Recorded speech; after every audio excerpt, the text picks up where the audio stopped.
His knuckles split my lip on a Tuesday. Not in a fight, not a misunderstanding, just rage, sudden and deliberate, because I told him to stop yelling at my sister. He hit me hard, twice.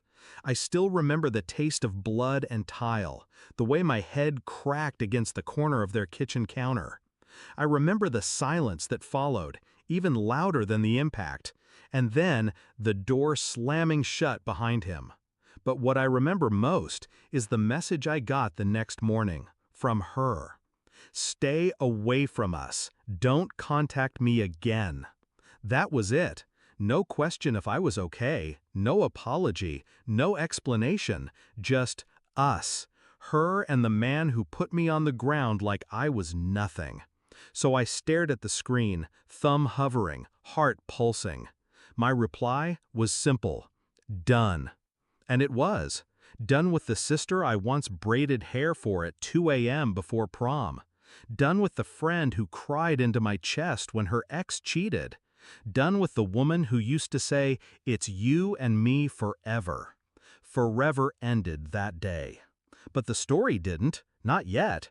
They had just gotten pre-approved for their dream house, some big, polished thing in a new development, double garage, walk-in closets, granite counters they'd never cook on. My name was listed on their mortgage paperwork, not because I had to, because she asked me to. Said they needed a guarantor with stronger credit, just until their finances settled. I signed it back when I still believed I mattered to her. So when I said done, I meant fully done. I called the bank, requested formal withdrawal, explained clearly that I could no longer be liable for their loan. No drama, just logic, just business. They didn't even blink. The loan wasn't approved yet. Removing my name killed it instantly. Their debt-to-income ratio crumbled like his fake smile. And I waited. 2 days later, the storm hit. First, a missed call from her, then 3, then a text. "Why did you pull out of the mortgage? What are you doing?" I didn't answer. Then came his message. "You're messing with our future. This is sick." That one made me smile. Funny, he wasn't concerned with my future when I lay bleeding on his floor. He wasn't texting apologies when my ribs turned purple. But now that the house was slipping from his hands, now it was sick? No, this is justice.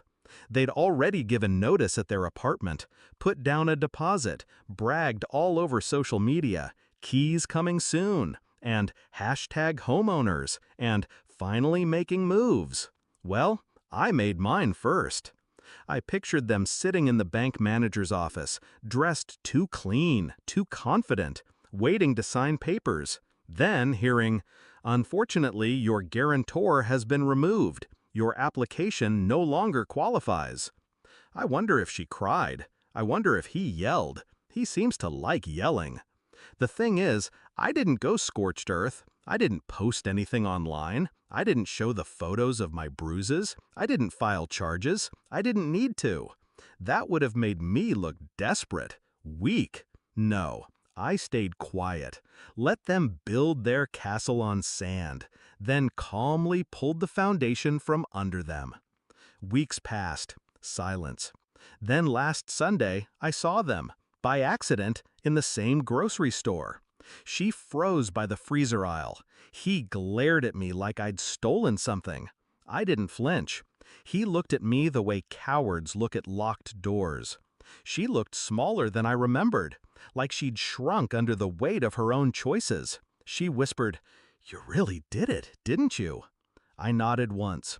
She blinked fast, like she wanted to cry but wouldn't give me the satisfaction. Good, because I wasn't asking for tears. I just wanted her to feel it, that sense of helplessness, of something slipping through your fingers that you thought was yours. That's what betrayal feels like. She chose him, chose silence, chose to erase me the moment it was inconvenient to love me.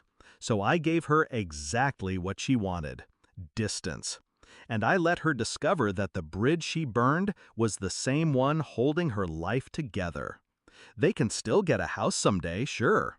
Just not that one. Not easily. Not together, maybe. Because a man like him, he doesn't handle setbacks. He lashes out. And now that the high is gone, now that there's no new place to post about, no granite counters to pose and frown, she'll see him for who he really is. Maybe she already has. But that's not my story to write anymore. Mine ended the day I sent that one-word reply, done. And every move since then wasn't revenge, it was correction. Quiet, surgical. I didn't shout, didn't curse, didn't even confront. I just took back the power they thought I'd never use. And I walked away, still standing, still calm, still whole.